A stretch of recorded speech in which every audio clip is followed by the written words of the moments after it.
Yesterday I told you that we have basically two factors, inside the school and outside the school.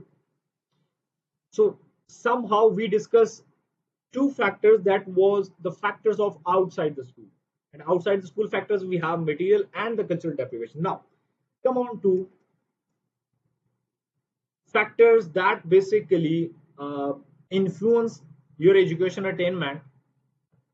We have inside school factors, which basically you can count them as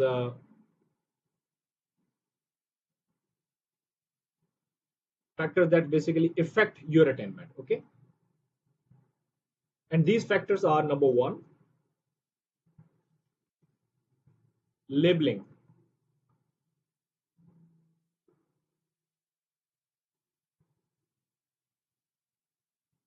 Labeling.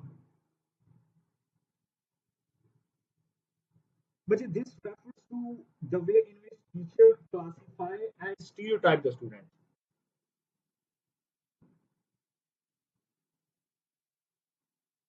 Classify and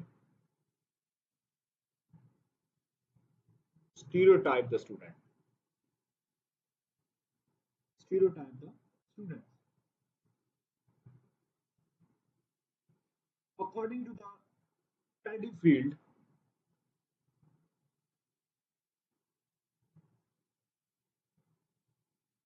Padfield, 1997, informal reputation. He said that your stereotype or whatever the classification you classified your students, this is a stereotype. This is, sorry, informal reputation.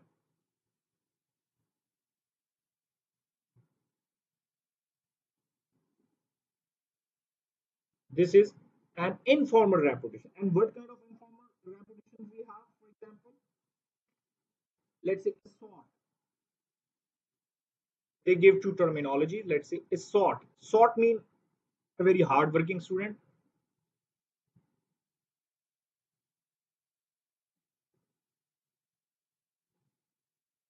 A hardworking student. And other one is naughty child.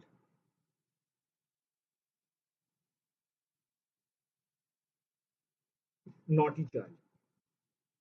So this is how we labeled the student inside the school. Now, furthermore, we basically have two distinctive features for the labeling.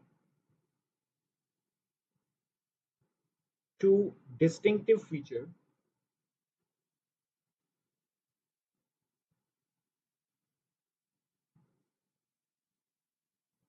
Two distinctive features for the labeling. The first feature is given by Birimi 2005.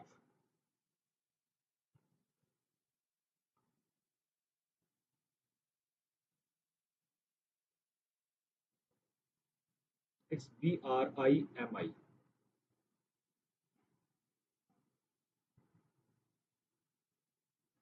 Birimi 2005. He suggests that they involve cultural capital. This involve cultural capital. A student's home and family background significant impact on their experience of education and how successfully and otherwise they negotiate the various barriers to the success. For example, you are labeled, for example, if your father or your mother is commissioner, or have some a very strong background, you will be labeled accordingly. So that's mean you're one label based on the cultural capital. Cultural capital is how strong background you have. Remember, in the above lectures we were discussing about the cultural deprivation, mean you don't have such kind of a culture. But when I mentioned the cultural deprivation normally associated with the working class, and the cultural capital is associating with, whenever I use the word capital, that's mean people who hold them or people who have them. So cultural capitals normally related to the middle class or the upper class. We are talking about the cultural capital, mean upper class. So you will be labeled if you have a very strong family background. This is the one feature.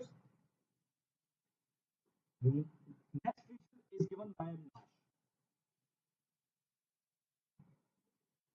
Nash 1972.